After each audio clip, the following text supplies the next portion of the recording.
तो दोस्तों आज की वीडियो में मैं आपको एक्सप्लेन करने वाला हूँ जुजुत्सु काइसेन का एपिसोड नंबर 11। तो चलिए वीडियो को शुरू करते हैं। एपिसोड की शुरुआत में हमें माहितो और जोगो की कन्वर्सेशन दिखाई जाती है। माहितो बोलता है, चलो इतादोरी को मार डालते हैं। माहितो, क्या तुम सीरियस हो? मैं हमेशा मजाक नहीं करता, मैं सीरियस मूड में हूँ उस टाइम। जोगो बोलता है, चाहे तुम जो भी कहो, सुकुना हमारा साथी नहीं है, इसलिए वो हमारे लिए दिक्कतें भी खड़ी कर सकता है। और अगर सुकुना अपने काम में सफल हो जाता है तो कर्सेस का राज दोबारा आ जाएगा। वैसे भी हम लोग सच्चाई के रास्ते पे चल रहे हैं, इसलिए हमें मौत से डर नहीं लगता और हम इंसानों से तो कई गुना समझदार हैं। माहितो बोलता है, सुकुना को रिवाइव कराने में हमारी काफी बड़ी स्ट्रेटेजी है। जोगो, मेरा तुम्हें मारने का मन तो नहीं कर रहा, लेकिन चलो एक डील करते हैं। अगर तुम इतादोरी को पहले ढूंढते हो तो तुम इतादोरी को सुकुना की फिंगर्स दोगे, जिससे वो सुकुना को रिवाइव कर सके। और अगर मैं इतादोरी को पहले पाता हूँ तो मैं उसे मार डालूंगा। चोसो बोलता है, अगर मैंने उसे ढूंढा तो मैं क्या करूँगा? मैं भी उसे मार डालूंगा। माहितो गेत्तो से पूछता है, तुम किसका साथ देना चाहोगे, जोगो या मेरा? गेत्तो बोलता है, तुम लोग जो करना है वो करो, मैं बस प्रिजन रियल्म पे अपनी नज़र रखूँगा। और वो इतादोरी और बाकी सॉर्सरर्स क्या सोच रहे हैं, वो यहाँ आकर गोजो को बचा लेंगे? तभी माहितो वहाँ से चला जाता है अपने इतादोरी को ढूंढने के लिए। तभी जिन लड़कियों को गेत्तो ने रेस्क्यू किया था वो केंजाकू से बोलती हैं, अभी हमारे मास्टर गेत्तो की बॉडी को छोड़ दो। तुम जो भी हो, तुमने जैसा कहा हमने वैसा किया, तो अब तुम भी अपना वादा निभाओ। गेत्तो बोलता है, क्या तुम मेरे हाथों से मरना चाहोगी? नहीं ना, तो इसलिए यहाँ से चली जाओ, तुम्हें बहुत रिग्रेशन होगा वरना। इधर हमें इतादोरी दिखाया जाता है जो चिल्ला रहा था, नानामिन नानामिन। मेगुमी पूछता है, आखिरकार ये नानामिन कौन है?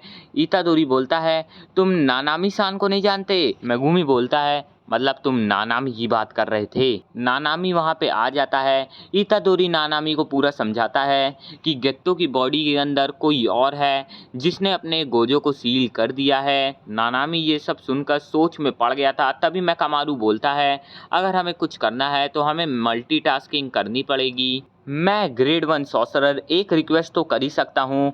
मैं बोलना चाहता हूँ कि मैं इचिची के साथ बाहर के पूरे सिस्टम को संभाल लूँगा।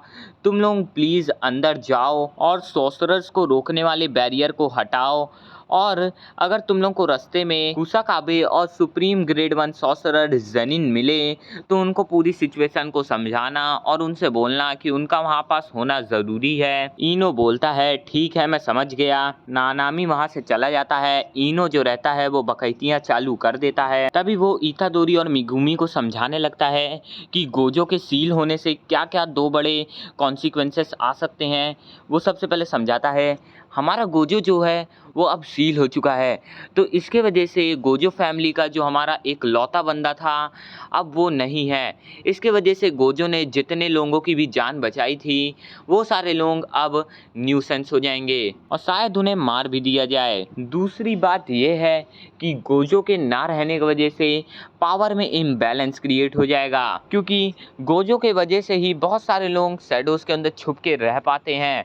और अगर गोजो ही नहीं रहेगा तो कर्स स्पिरिट का पल्ला भारी हो जाएगा। और अगर वार की सिचुएशन आ जाती है तो पक्का सॉर्सरर्स की साइड जो रहेगी वो हार जाएगी। इसलिए चलो हम लोग मिलकर सातुरो गोजो को बचाते हैं। तभी हमें एक टकला आदमी दिखाया जाता है जो बोल रहा था, ग्रैनी ओगामी, आपने सुना सातुरो गोजो सील हो चुका है।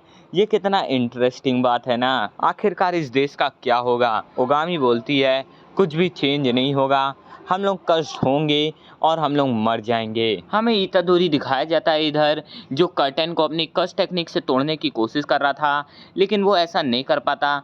तभी मेगुमी बोलता है, मेरे ख्याल से हमें वीक पॉइंट ढूंढकर वहाँ पे हमला करना चाहिए जिससे हम इसे तोड़ पाएँ।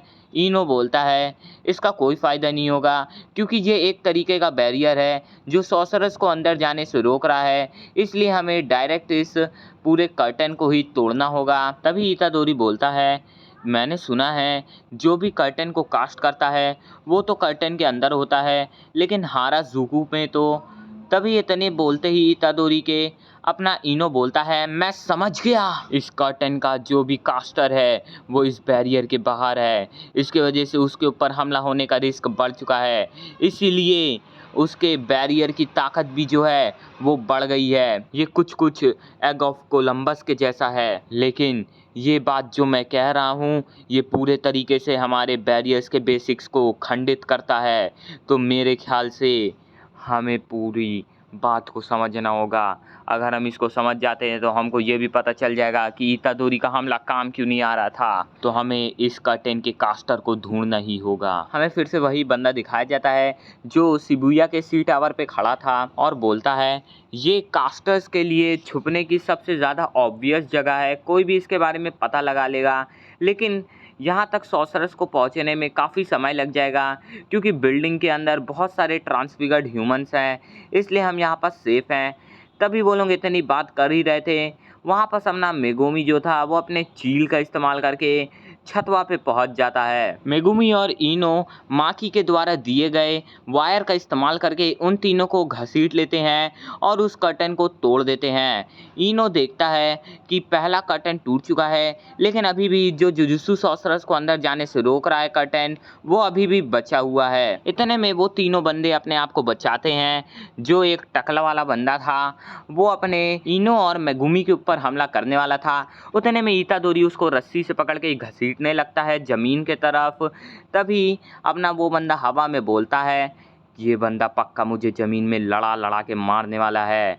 उतने में ही इतादोरी शीशे को फोड़ते हुए बालकनी में घुस जाता है। इधर इनो अपने मन ही मन बोल रहा था, अब इन दोनों को इनकी औकात दिखाने का समय आ चुका है, मैं बनने चला ग्रेड 1 सॉर्सरर। इधर इतादोरी और मेगुमी जो रहते हैं वो भी उस टकले वाले आदमी को ढूंढ लेते हैं और उससे लड़ाई चालू कर देते हैं। वो टकला बंदा बोलता है, आजकल के बच्चे भी ना अपने आप को काफ़ी पावरफुल समझने लगे हैं। सो दोस्तों, एपिसोड यहीं पे एंड होता है।